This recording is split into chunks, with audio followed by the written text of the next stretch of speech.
C'est le chat qui attira d'abord son attention. Il était dressé sur ses pattes, le dos arqué, les oreilles pointées vers la rue, comme aux aguets. Et c'est alors seulement qu'il s'aperçut que la pluie était arrivée. Un déluge tombait sur la ville étouffante, privé d'eau depuis si longtemps qu'il avait renoncé à compter les jours. Il alla ouvrir la fenêtre et les volets, qu'en désespoir de cause il tenait clos depuis que la chaleur s'était installée, paralysant une ville déjà presque morte.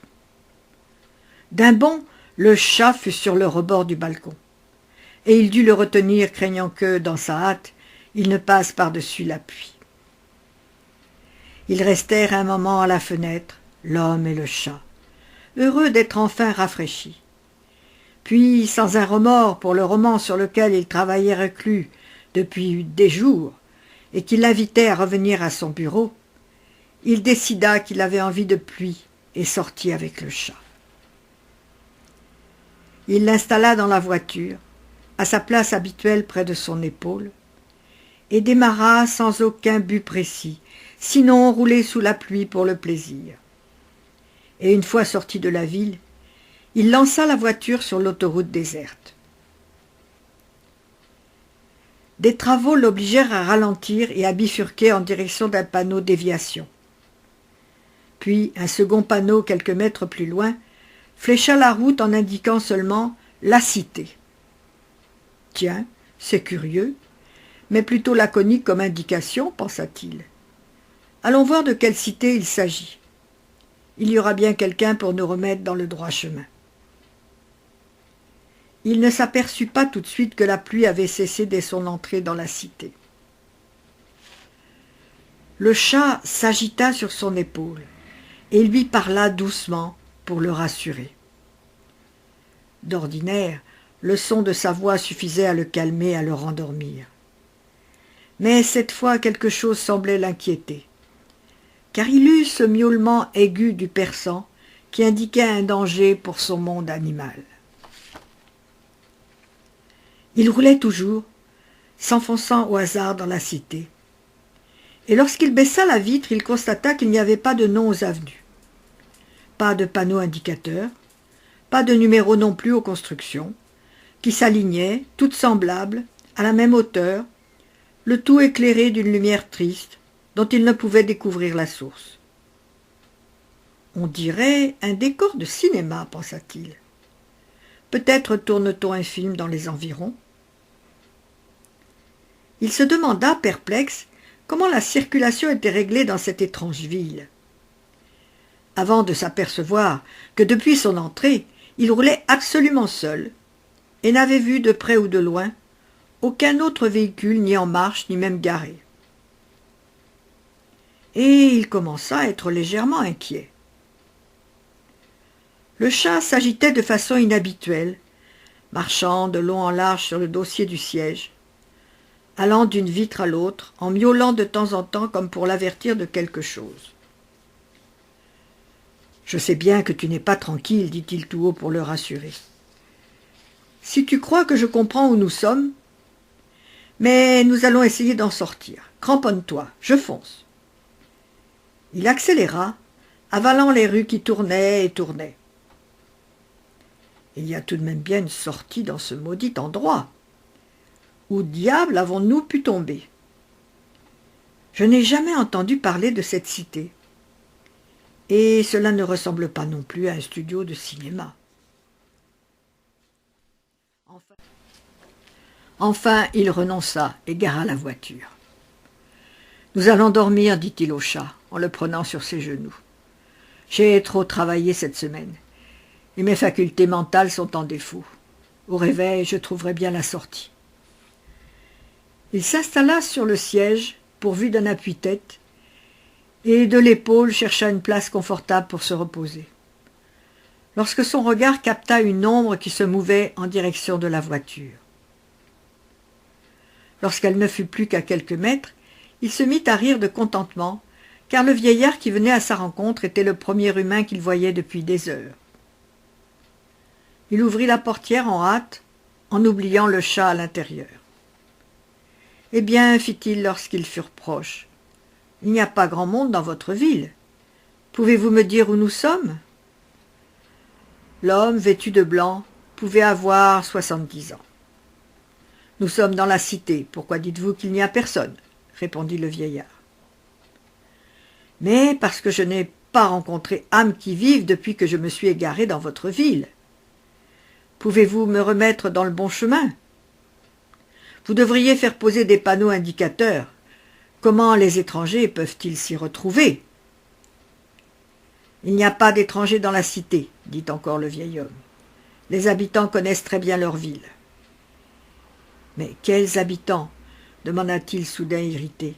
« Puisque je vous dis que je n'ai... » Il n'acheva pas sa phrase et se retourna subitement pour remarquer effaré que l'endroit s'était animé pendant leur discussion. Et il écarquilla les yeux sur la vision de 7 vieillards que rien ne pouvait distinguer l'un de l'autre, si ce n'est la couleur de leurs vêtements. Ils étaient 7 vieillards, aux 7 couleurs, et l'homme en blanc se présenta lorsqu'ils furent tous réunis. « Je suis le commandant de la brigade de Paresse, notre couleur est le blanc. »« Je suis le commandant de la brigade Luxure, dit le second, notre couleur est l'orange. »« Je suis le commandant de la brigade Gourmandise, enchaîna l'autre. Notre couleur est le rose. »« Je suis le commandant de la brigade Avarice. Notre couleur est le gris. »« Je suis le commandant de la brigade d'Envie. Notre couleur est le jaune, dit le 5e vieillard. »« Je suis le commandant de la brigade Colère. Notre couleur est le violet. » Enfin, dit le dernier et 7e vieillard, « Je suis le commandant de la brigade Orgueil. Ma couleur est le rouge. »« Étranger, reprit le premier vieillard, nous allons te montrer notre ville. Accompagne-nous. » Andrea secoua la tête, comme pour se délivrer d'un pénible rêve.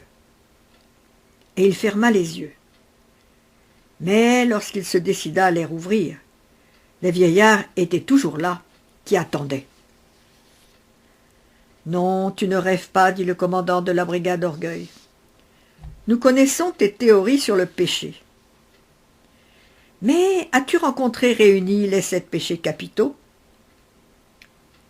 Nous t'offrons cette chance unique pour enrichir ton roman actuel.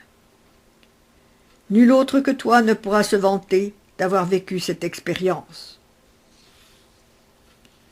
Alors Andrea se laissa entraîner, sans se douter qu'il venait de succomber au premier des 7 péchés, celui d'orgueil. La cité était souterraine, et il compta 7 escaliers avant d'atteindre la première brigade. Puis le vieillard s'effaça et le laissa face à l'assemblée.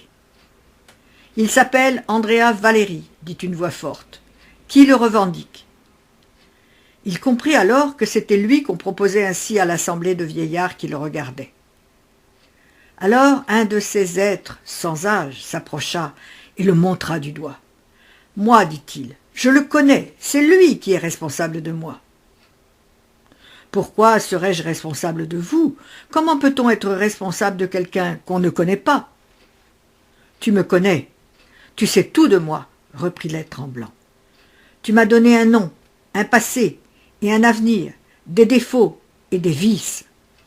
Pourquoi m'avoir chargé autant ? La paix de ta conscience était-elle à ce prix ? Enfin, me direz-vous qui vous êtes, et pourquoi je devrais me prêter à pareille mascarade et me sentir responsable ? Je suis, nous sommes tous des personnages imaginés, sous ta plume, et sous la plume de tous les auteurs depuis le début des temps. Nous souffrons dans cet endroit jusqu'à ce qu'on nous mette face à face avec notre Créateur. Mon tour est venu. Je vais pouvoir retourner au néant d'où tu m'as sorti. » C'est alors qu'il le reconnut. Il l'avait oublié, bien sûr, comme il oubliait tous ces personnages une fois qu'il les avait jetés en pâture à ses lecteurs.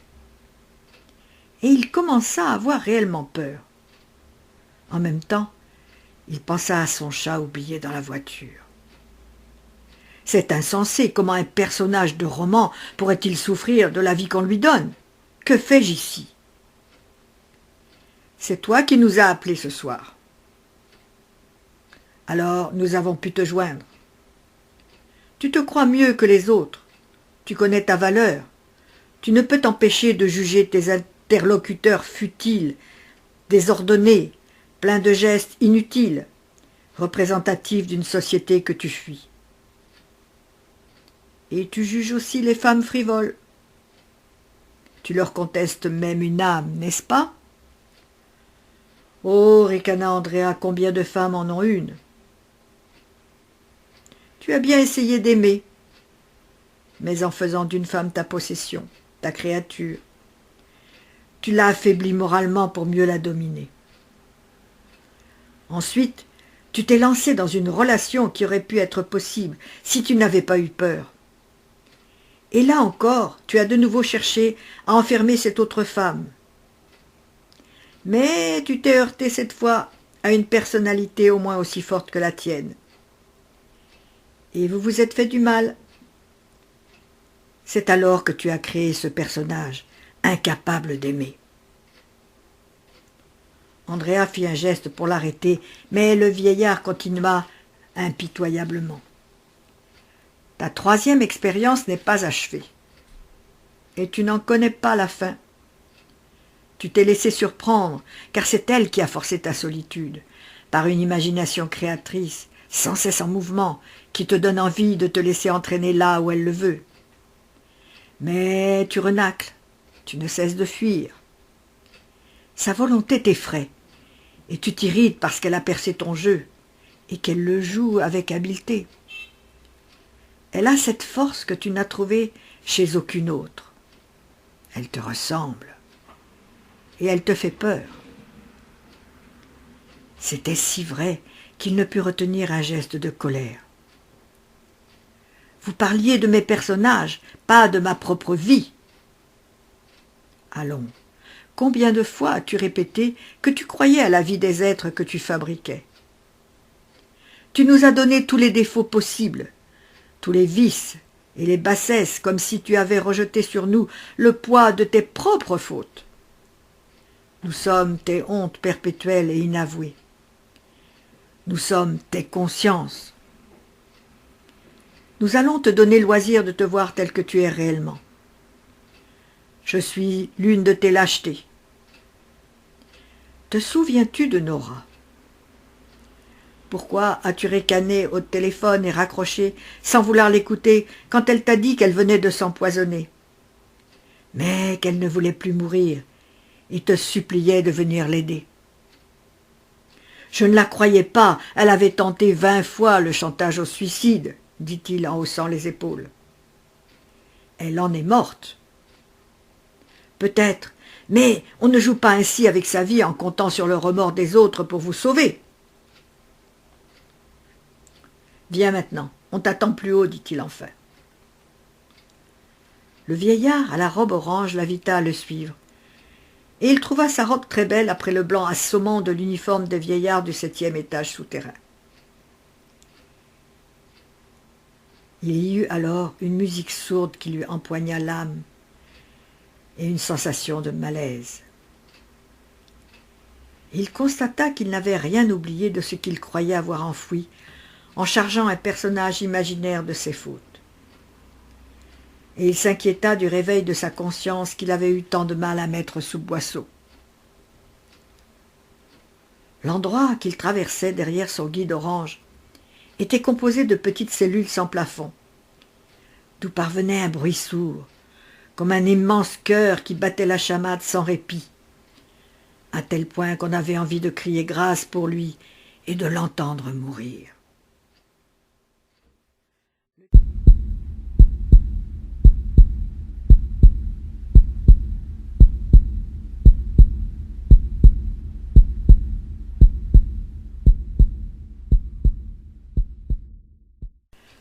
Le guide orange disparut, le laissant affronter un nouveau personnage qui avait son visage, celui qu'il n'aimait pas et qu'il fuyait depuis des années avec obstination. Tu as déjà compris, dit le visage. Si tu avais su accepter ta sensualité, tu ne m'aurais pas trouvé sur ton chemin ce soir. La luxure intervient chaque fois qu'il y a manque d'amour. Pourquoi ce livre, plein de rancœur, où tu as maudit la volupté et le plaisir, sous prétexte qu'ils amollissent l'âme et engourdissent l'esprit? Pourquoi m'avoir fait endosser ton impuissance à aimer dans ce roman? Pourquoi avoir fait de moi un obsédé qui rejette la faute sur les femmes qui l'ont tenté et fait succomber? Andrea soupira et ouvrit la porte qui menait à l'étage violet, en pensant que le chat devait s'ennuyer dans la voiture. D'ordinaire, il ne supportait guère la réclusion sans son maître. Mais, au lieu de déboucher cette fois dans un étage supérieur, il se trouva soudain face à sa voiture, sous l'arbre. On l'avait déplacée, car il se souvenait parfaitement ne pas l'avoir laissée dans un pareil endroit, et il s'avança le cœur serré à la pensée qu'on avait pu trouver son chat. « Laissez cette voiture !» dirent alors les deux hommes qui surgirent derrière lui. Il s'immobilisa, la main sur la portière, et n'eut que le temps de parer au premier coup. Il fut ramené de force par les vieillards vindicatifs jusqu'à une sorte de tribunal où le vieillard en rouge présidait l'assemblée. « Détachez-le, ordonna-t-il. Vous êtes ici pour votre élection dans l'une de nos brigades. Vous avez le droit de choisir celle qui vous paraît résumer le mieux votre vie. Je n'ai rien à choisir, puisque vous m'avez prouvé que j'avais tous les vices et que j'étais chargé de chacun des 7 péchés de la terre. Mais il en est un dont vous ne m'avez pas encore accusé, celui de l'orgueil.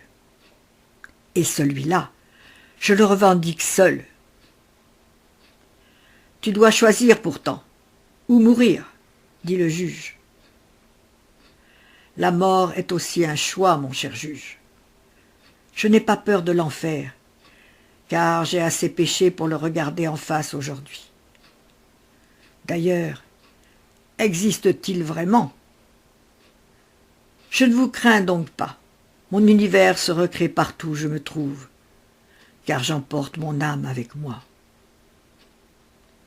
Je t'accepte donc dans ma brigade, dit le vieillard rouge. Alors une voix parvint à la salle par un haut-parleur et figea tout le monde sur place.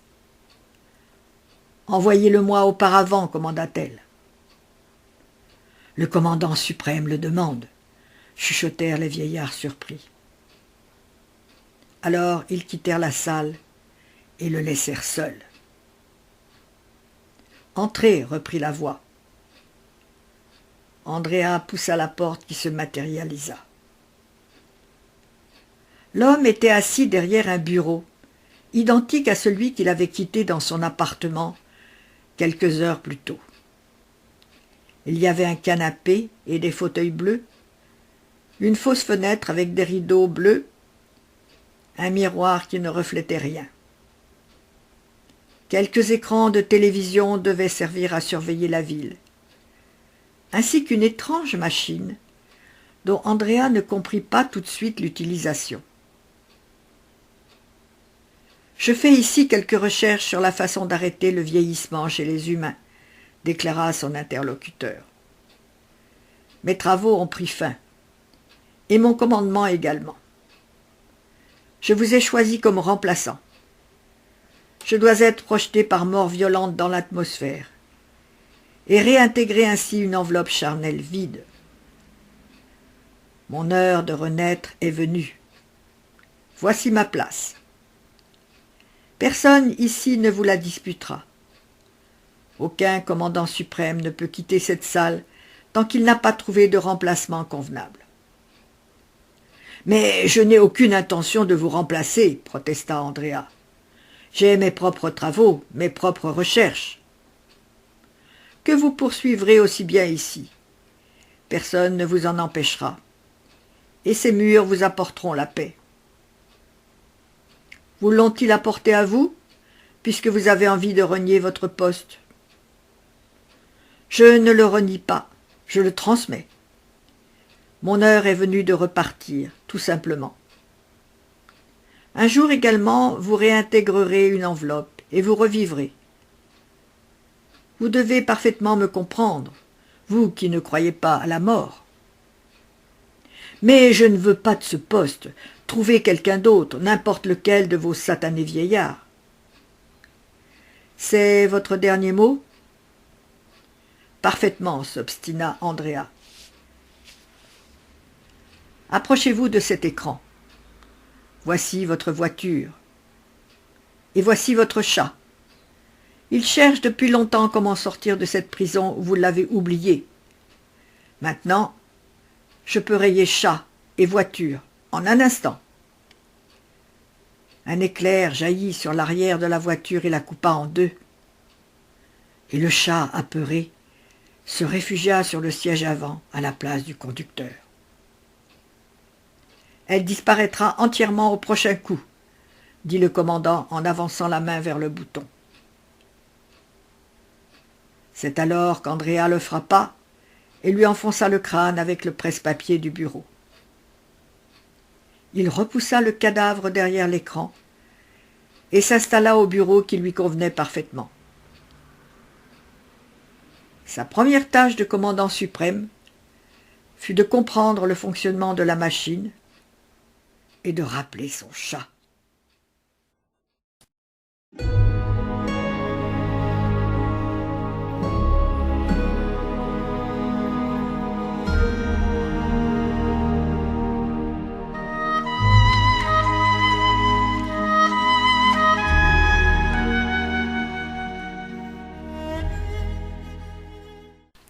Les deux agents de la route qui sillonnaient sur leur véhicule à coussin d'air l'autoroute menant au grand aéroport aperçurent la voiture à environ 500 mètres de la voie. Elle stationnait en zone interdite, et ils dévièrent leur chemin de ronde pour aller voir qui pouvait oser défier ainsi la loi. Il y avait bien longtemps que les infractions n'existaient plus, et leur présence n'était requise que pour contrôler le trafic ou aider un voyageur en difficulté.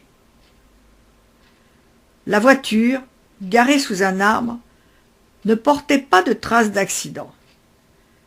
L'un des deux agents, sautant à bas de l'autoplane, son pistolet à projection de narcotique à la main, s'avança vers le véhicule qui les intriguait, car toutes les voitures de ce modèle avaient disparu de la terre depuis bientôt 80 ans. L'homme, penché sur son volant, semblait dormir, et l'agent eut du mal à le sortir pour l'étendre sur l'herbe. Il essaya tous les moyens de réanimation appris au centre, mais sans résultat.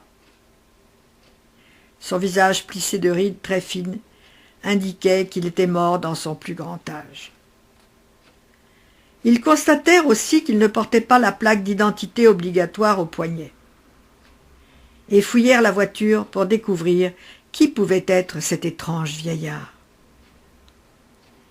Il y avait longtemps que les vieillards avaient disparu de la terre, car on savait maintenant arrêter le vieillissement à un certain stade.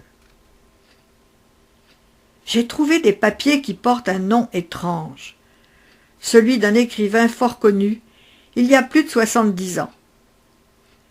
Je me souviens que mes grands-parents possédaient tous ces livres dans leur bibliothèque.